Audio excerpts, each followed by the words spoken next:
Imagine waking up one morning to find that everyone you know has simply vanished.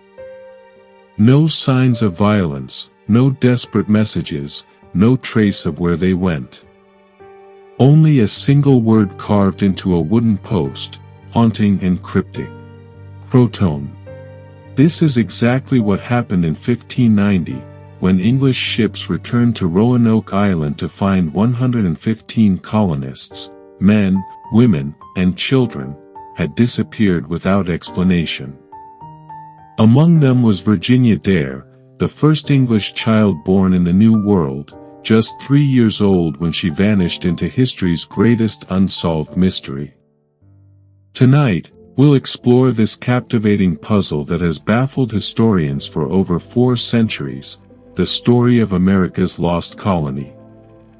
As you settle in for this peaceful exploration, allow your breathing to slow, your muscles to relax, and your mind to drift back nearly 4.5 centuries, to a time when vast oceans separated known from unknown, when brave souls ventured into uncharted waters seeking new beginnings. The story we're about to unfold together is one of hope and mystery, of human courage and nature's unpredictable power. It's a tale that has captured imaginations for generations, not because of its violence or drama, but because of its profound human questions. What happens when we lose touch with those we love? How do communities adapt when faced with the impossible? And sometimes, in life's gentlest mysteries, we find the most profound truths. So breathe deeply, let your eyelids grow heavy if they wish, and allow yourself to be carried back to Roanoke Island, off the coast of what we now call North Carolina, where 115 English colonists once made their home, and then, quite simply, vanished into history. In the year 1584, when Queen Elizabeth I ruled England with wisdom and determination, the concept of the New World sparked imaginations across the British Isles. Picture, if you will, the bustling streets of London, where merchants spoke in hushed, excited tones about lands across the Atlantic, lands rich with possibilities, where a person might build a new life beneath unfamiliar stars. It was in this atmosphere of discovery that Sir Walter Raleigh, one of Elizabeth's most trusted courtiers, received a royal charter to establish colonies in North America. Raleigh was a Renaissance man in the truest sense, a poet who wrote of love and loss, an explorer who dreamed of distant shores, and a visionary who understood that England's future might well lie across the vast Atlantic. The charter granted to Raleigh was extraordinary in its scope. It gave him the right to discover, search, find out, and view such remote heathen and barbarous lands, countries, and territories, not actually possessed of any Christian prince. But more than territorial claims, this document represented something deeper, humanity's eternal desire to begin again, to find that place where life might unfold more peacefully, more prosperously, more hopefully than before. Raleigh, however, was not just a dreamer. He was a careful planner who understood that successful colonization required preparation, knowledge, and respect for the lands they sought to inhabit. Before sending families across the dangerous Atlantic crossing, he commissioned exploratory voyages to chart the coastline, study the climate, and most importantly, establish peaceful relations with the indigenous peoples who had called these lands home for countless generations. The first of these expeditions, led by Philip Amatus and Arthur Barlow, departed England in April 1584.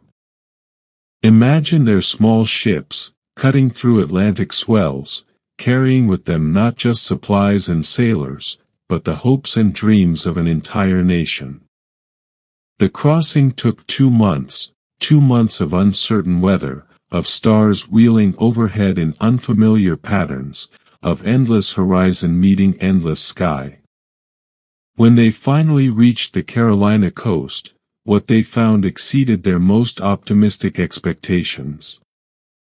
Barlow would later write of beaches so full of grapes as the very beating and surge of the sea overflowed them. He described forests thick with cedar and pine, waters teeming with fish, and soil that seemed to promise abundant harvests to those willing to work it. But perhaps most remarkably, they encountered the Croton people, led by Chief Manteo, who showed them extraordinary kindness. Manteo himself would become one of the most important figures in our story. A bridge between two worlds, a man of dignity and wisdom who understood that the arrival of these Europeans would change everything, but who chose to respond with openness rather than fear. The explorers spent several peaceful weeks among the Croton, learning basic words of their language, sharing meals, and beginning to understand the complex network of tribes and territories that existed along the coast. These weren't empty lands, as some European maps suggested, but home to sophisticated societies with rich cultures, complex political structures, and deep spiritual connections to the land. Barlow's reports, sent back to England, painted a picture of a gentle paradise. He wrote of indigenous people who were most gentle, loving, and faithful, void of all guile and treason. The climate was described as temperate and healthy, the soil fertile beyond European experience, and the potential for trade relationships promising indeed. These glowing accounts stirred something deep in the English imagination. Here, finally, was a place where common people might own land, where religious freedom might flourish, where the rigid class structures of European society might give way to something more fluid and hopeful. Raleigh began planning in earnest for a permanent settlement. But establishing a colony 3,000 miles from home presented challenges that no amount of optimism could fully address. Ships could make the journey only during certain seasons when Atlantic storms were less severe. Communication between colony and homeland would be limited to these seasonal voyages. Most critically, colonists would need to achieve self-sufficiency quickly, learning to work with local conditions and local peoples to survive and thrive. As 1584 drew to a close, Raleigh's plans began to take concrete shape. He would send not just explorers or traders, but entire families. People willing to make the New World their permanent home. These would be farmers and artisans, women and children, elderly grandparents and newborn babies, a complete cross-section of English society, ready to transplant their lives to an unknown shore. The decision to leave England permanently was not made lightly by any of these future colonists. It meant saying goodbye, quite possibly forever, to parents and siblings, to familiar landscapes and comfortable routines. It meant trusting their lives and their children's futures to reports of a land none of them had ever seen.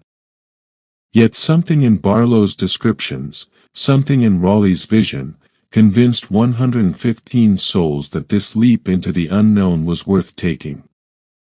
As 1584 became 1585, families began making their preparations, gathering supplies, selling properties, writing what might be final letters to loved ones left behind.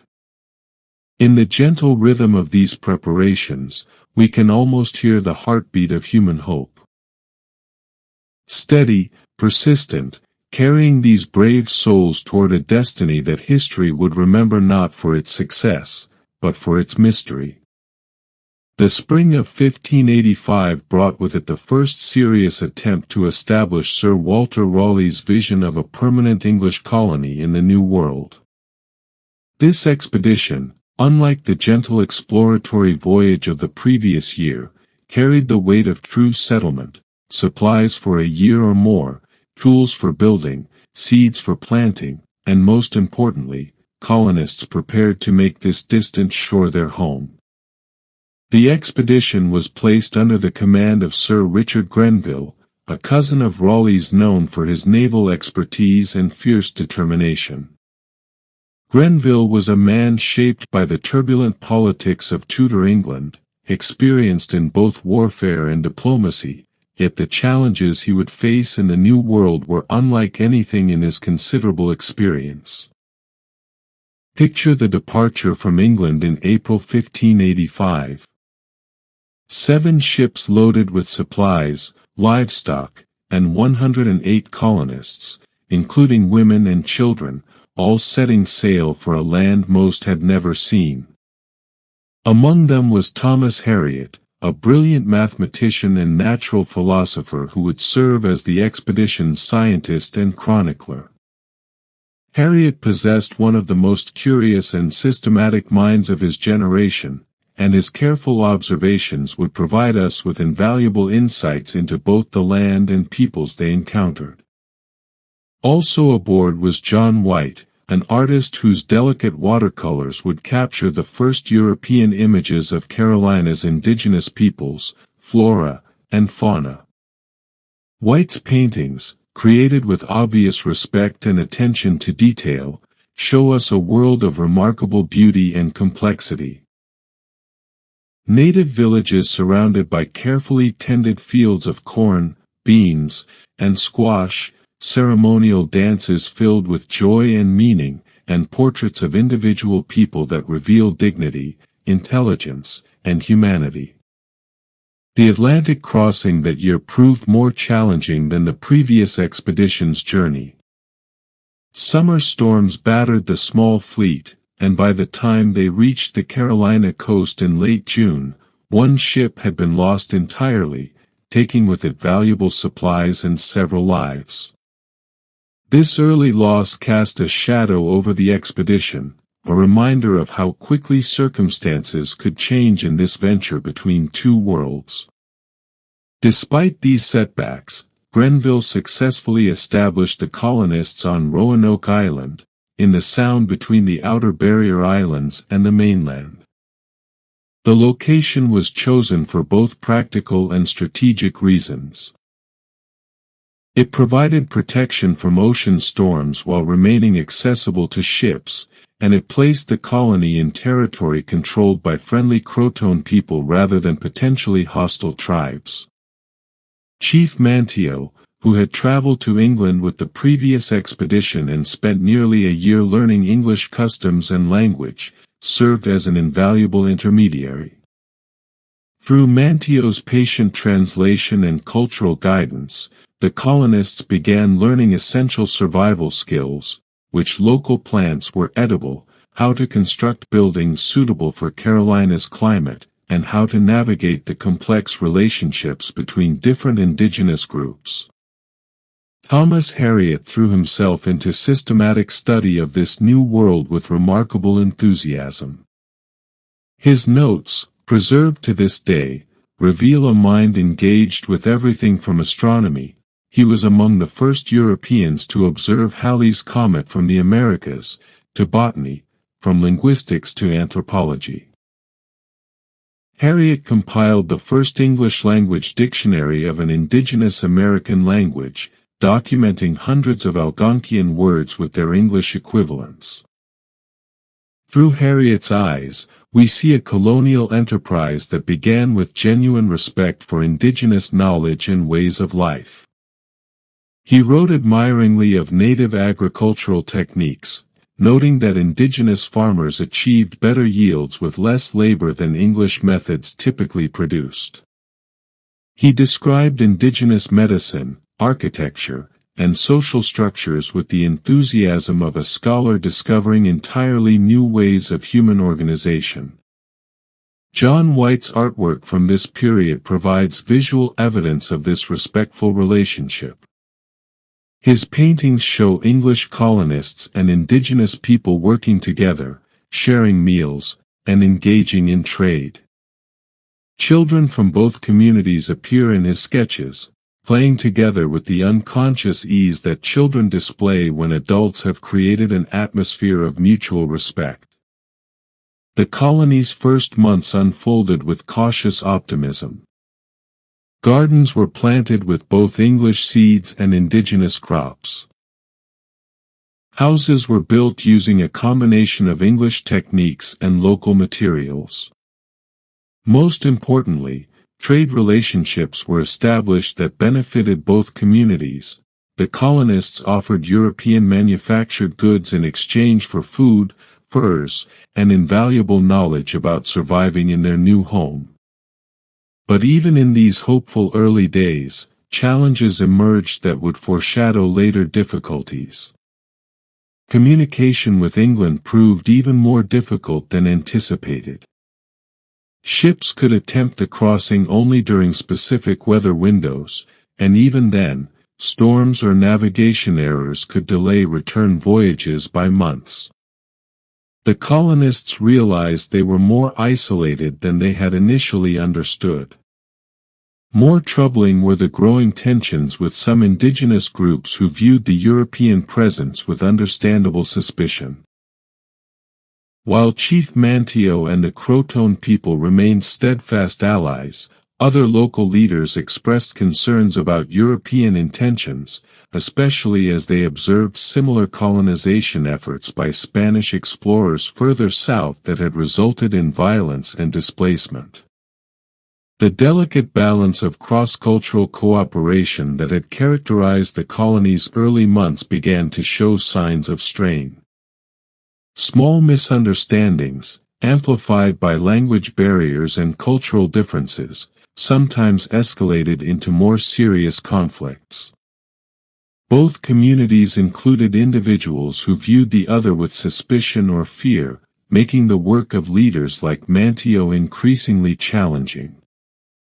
As the seasons turned and 1585 became 1586, these underlying tensions would be tested by a crisis that no amount of planning could have anticipated. But in those first hopeful months, the Roanoke colony represented something rare in the history of European colonization. A genuine attempt at peaceful coexistence, mutual respect, and shared prosperity.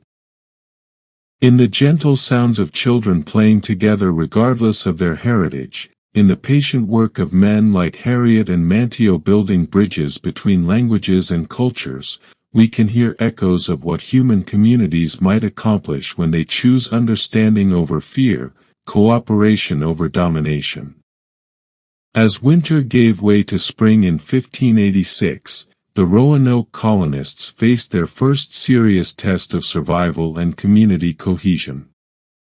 The honeymoon period of their arrival had passed, and the daily realities of building a sustainable life in an unfamiliar environment began to weigh heavily on the small community. The colony's leader, Ralph Lane, was a military man by training and temperament, quite different in approach from the scholarly Harriet or the diplomatic Manteo.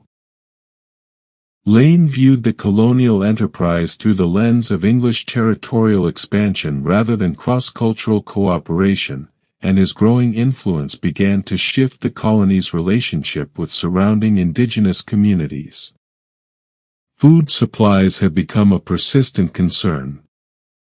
The colonists had arrived too late in 1585 to establish substantial gardens, and their stored provisions were running lower than planned.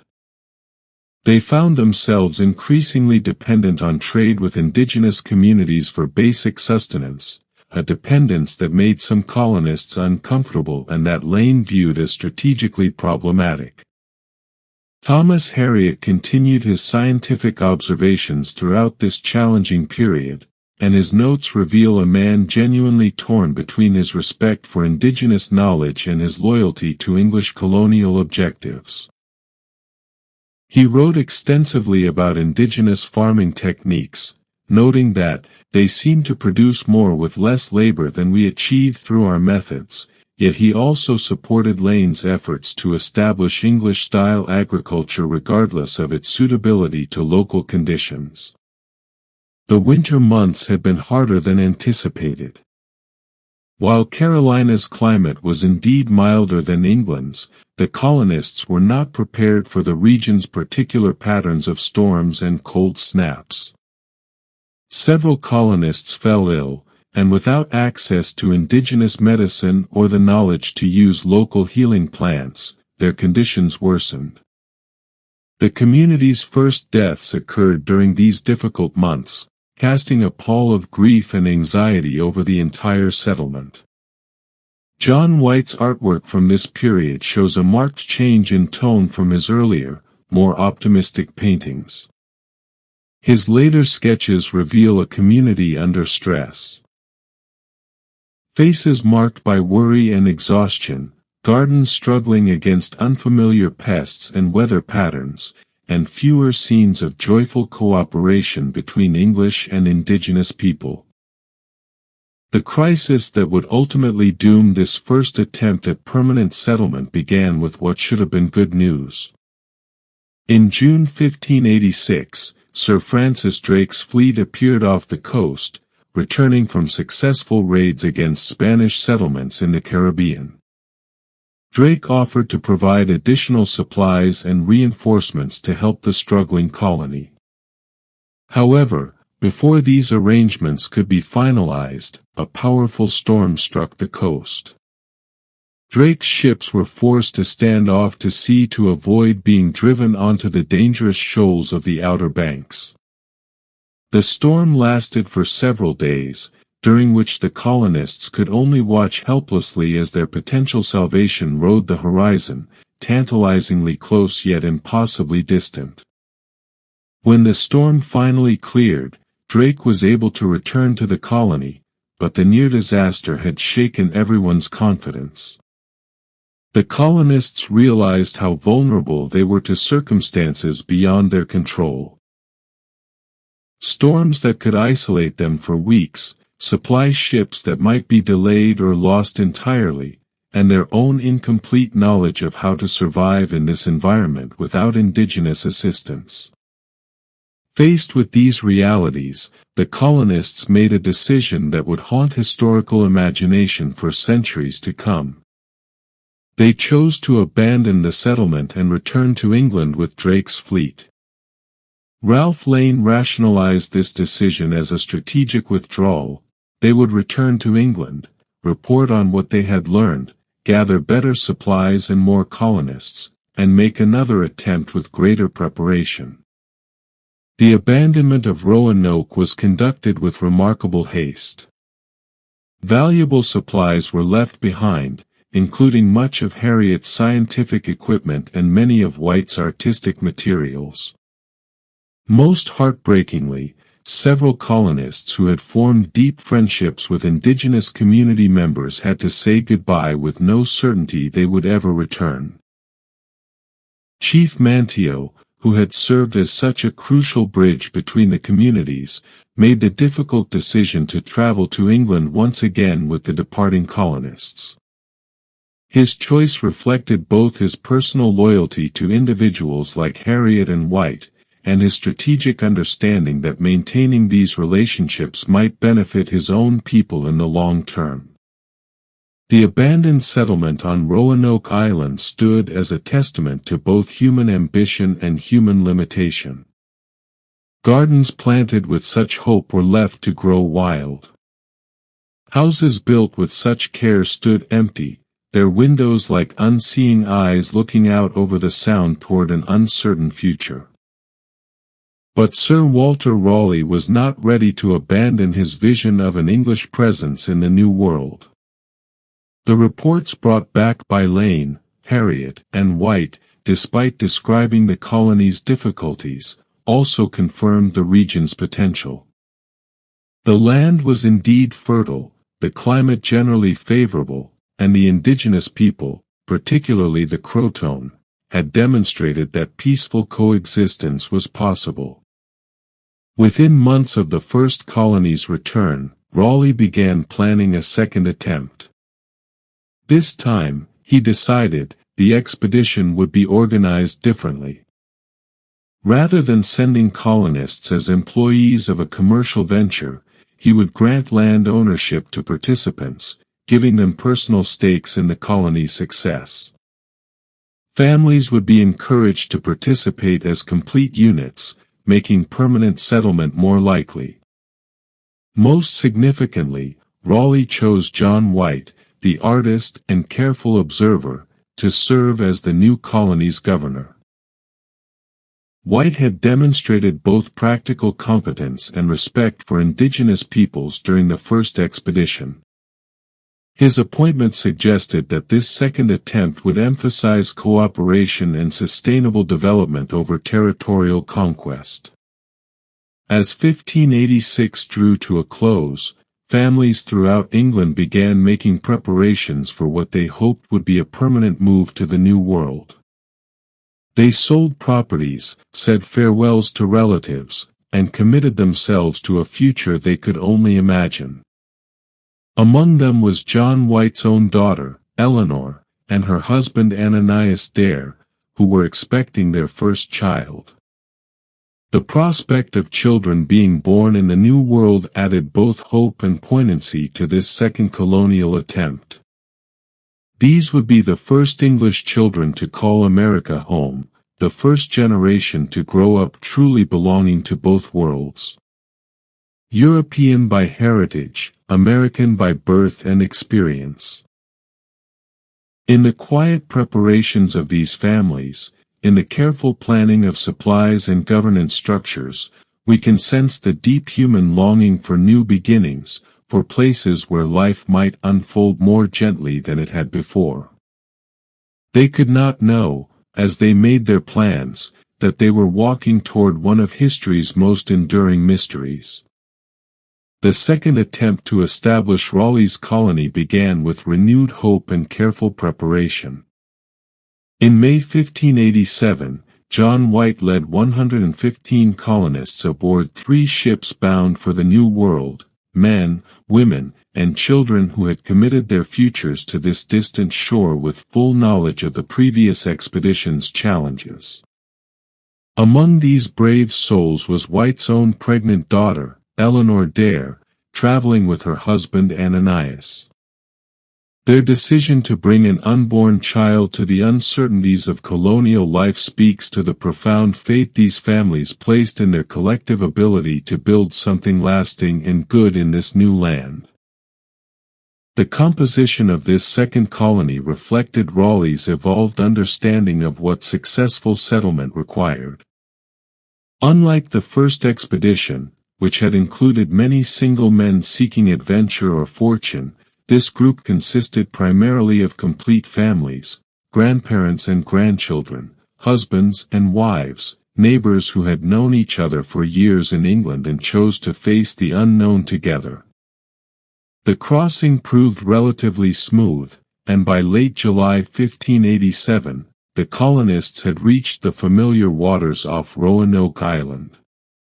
White's plan had been to collect any supplies left by the previous expedition, then continue south to establish their permanent settlement in the Chesapeake Bay area, where the deeper waters would accommodate larger ships and the soil was reported to be even more fertile.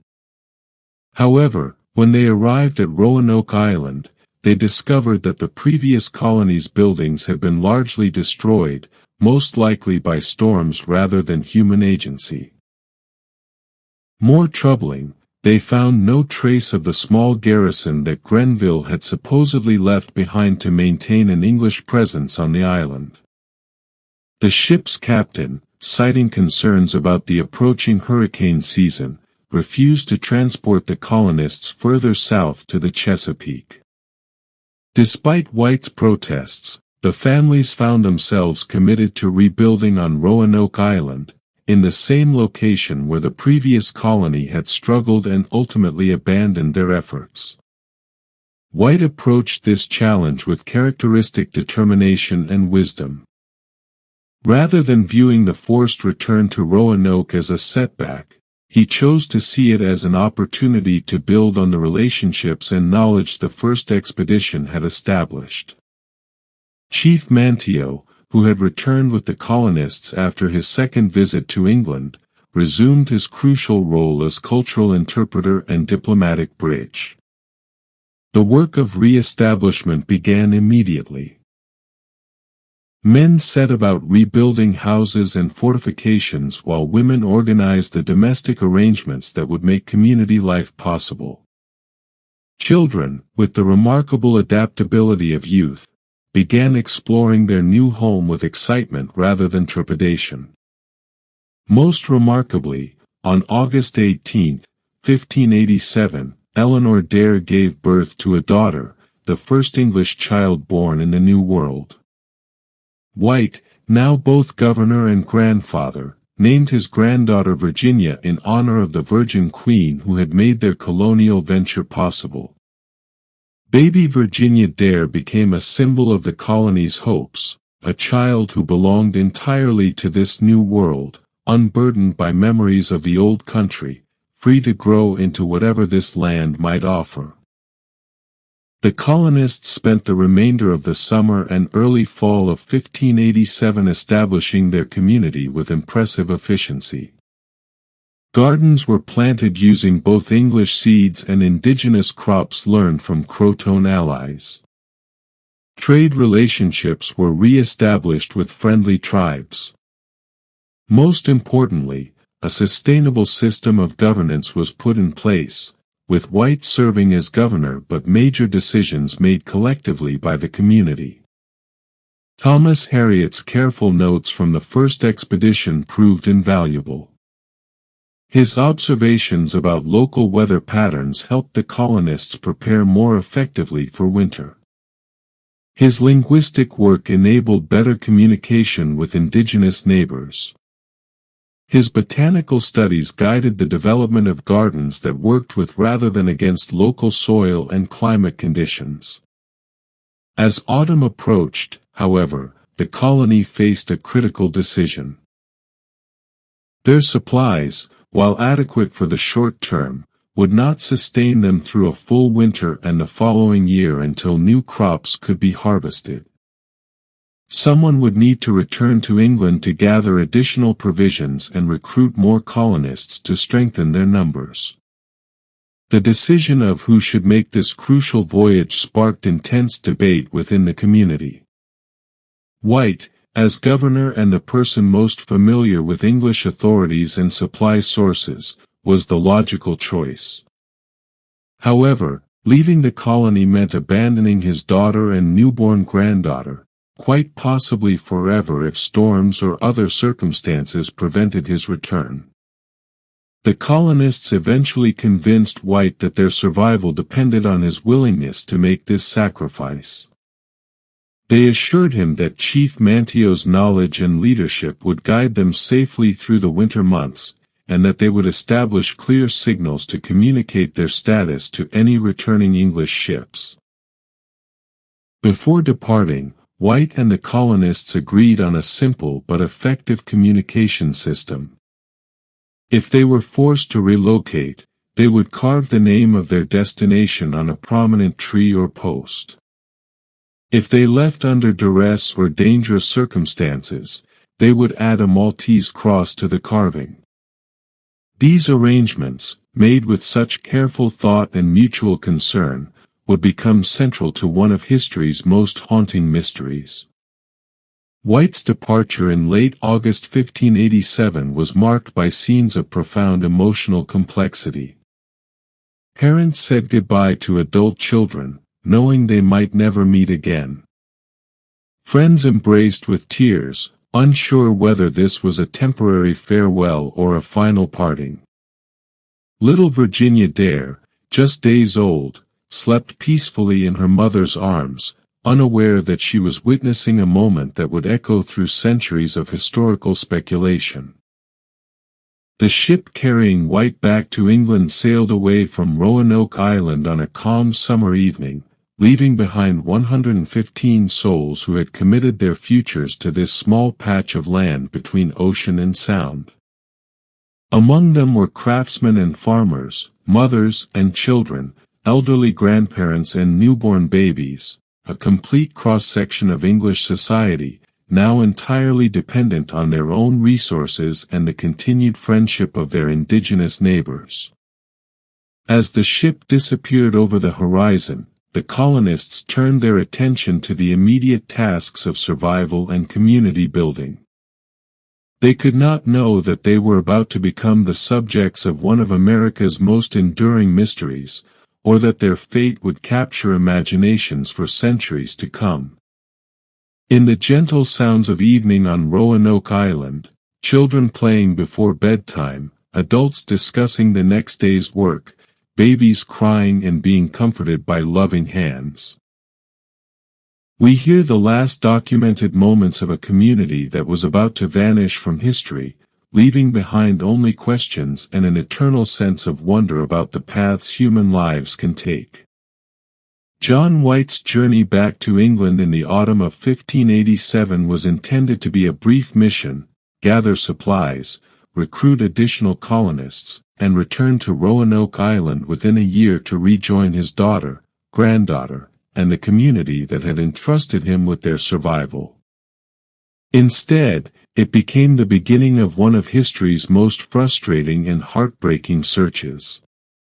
White reached England in November 1587, just as international tensions were escalating toward what would become one of the most significant naval conflicts of the age. King Philip II of Spain, angered by English raids on Spanish shipping and territories, was assembling the massive fleet that history would remember as the Spanish Armada. Queen Elizabeth had forbidden any English ships to leave port except for naval defense, making White's planned quick return to Roanoke impossible. Picture White during those long winter months of 1587 and early 1588. A man tormented by separation from his family, knowing that his daughter and infant granddaughter were facing their first American winter without the supplies he had promised to bring. Every day that passed increased his anxiety. Every storm that battered the English coast made him wonder what weather might be afflicting the small community he had left behind. The defeat of the Spanish Armada in the summer of 1588 should have cleared the way for White's return, but new complications arose.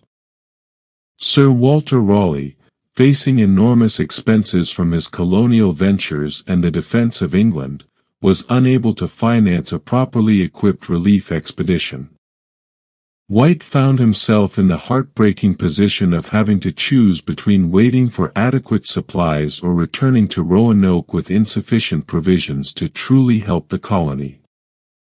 Finally, in March 1590, White was able to arrange passage on a privateering voyage captained by John Watts. This was far from the well-supplied relief expedition he had envisioned.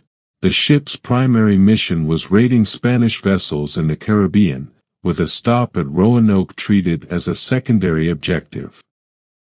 White, desperate to reach his family after nearly 3 years of separation, accepted these less than ideal circumstances. The voyage proved as frustrating as its arrangement suggested. The ship spent months in the Caribbean, pursuing Spanish treasure ships while White grew increasingly frantic about the delay. It was not until August 1590, 3 full years after his departure, that White finally stood once again on the shore of Roanoke Island. What he found there has haunted historical imagination ever since. The colony's buildings had been dismantled, not destroyed by storm or violence, but carefully taken apart as if the colonists had relocated in an orderly fashion. Personal belongings were scattered about, but not randomly. They appeared to have been sorted through, with valuable or useful items removed and less essential items left behind. Most significantly, White discovered the agreed-upon signal carved into a post at the entrance to the settlement, the word Croton spelled out in clear, deliberate letters. According to their prearranged communication system, this indicated that the colonists had relocated to Croton Island, the home territory of Chief Manteo and his people, about 50 miles south of Roanoke. White's relief at finding this message was overwhelming. The absence of a Maltese cross suggested that the colonists had left voluntarily rather than under duress. The careful dismantling of buildings indicated planned relocation rather than hasty flight. Everything pointed to a community that had made a rational decision to move to a more sustainable location among trusted allies. However, White's attempt to reach the colonists at Croton Island was thwarted by circumstances beyond his control. Severe storms had begun battering the coast, making navigation in the shallow waters around Croton extremely dangerous. The ship's captain, concerned about the approaching hurricane season and the safety of his vessel and crew, refused to attempt the hazardous journey. White found himself in an impossible situation.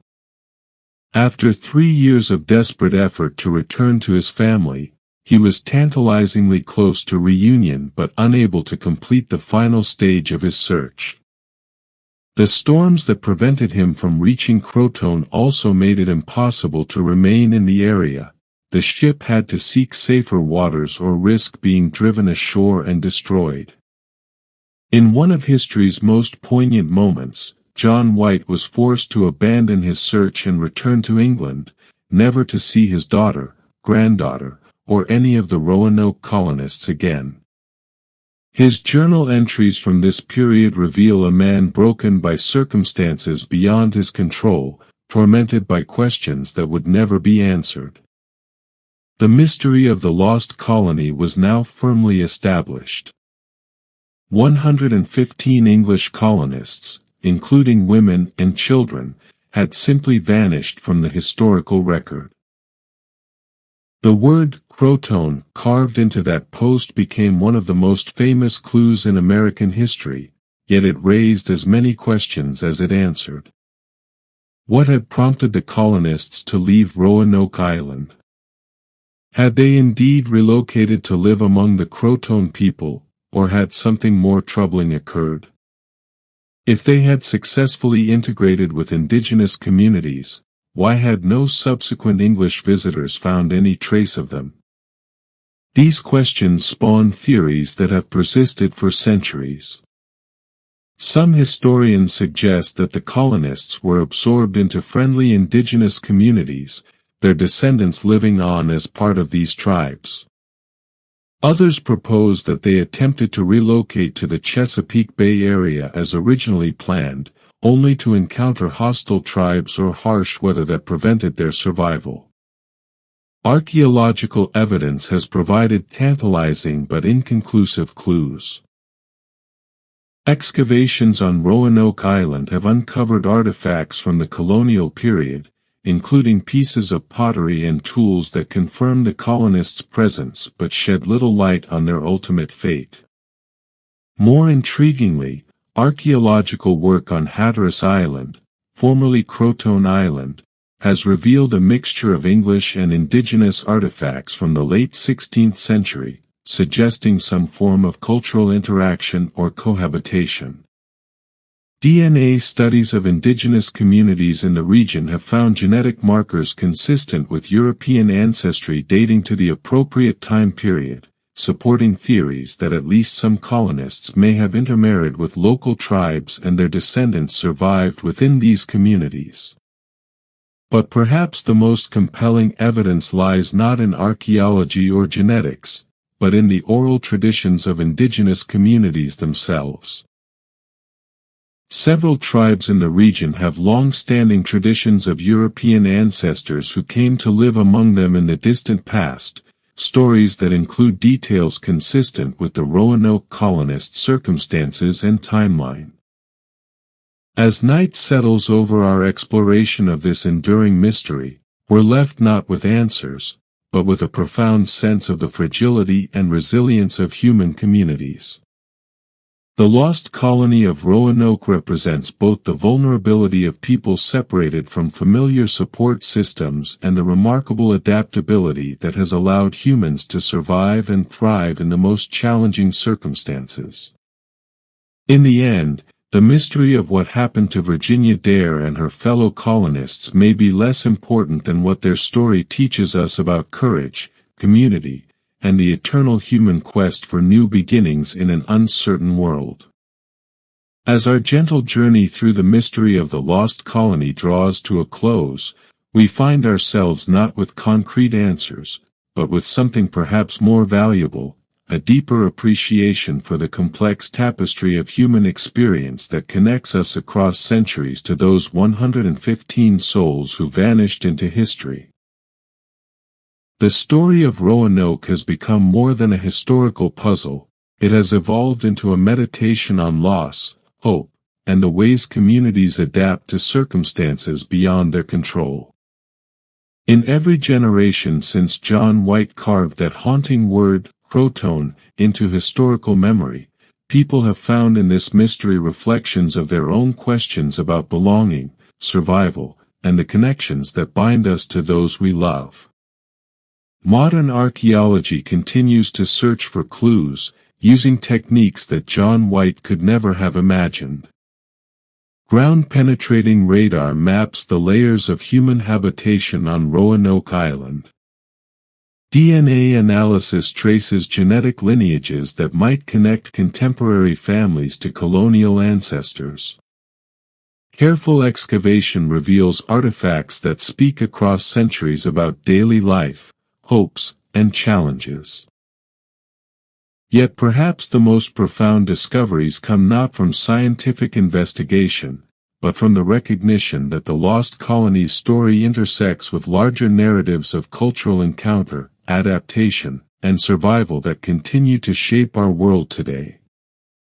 The indigenous communities who showed such remarkable hospitality to English colonists faced their own profound challenges as European colonization accelerated. Their stories of resilience, cultural preservation, and adaptation are equally worthy of our attention and respect. The figure of Virginia Dare, that first English child born in the New World, has become a symbol of new beginnings and uncertain futures. In her brief, documented life, born on Roanoke Island in August 1587, vanished by 1590. We see reflected every child's journey into an unknown future, every family's hope that their children will inherit a world more peaceful and prosperous than the one they knew. As night settles over our exploration of this enduring mystery, we're left not with answers, but with a profound sense of the fragility and resilience of human communities. The lost colony of Roanoke represents both the vulnerability of people separated from familiar support systems and the remarkable adaptability that has allowed humans to survive and thrive in the most challenging circumstances. In the end, the mystery of what happened to Virginia Dare and her fellow colonists may be less important than what their story teaches us about courage, community, and the eternal human quest for new beginnings in an uncertain world.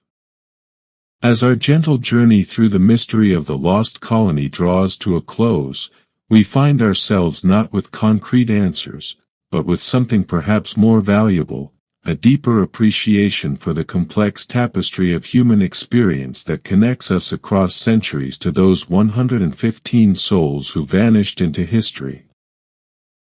The story of Roanoke has become more than a historical puzzle.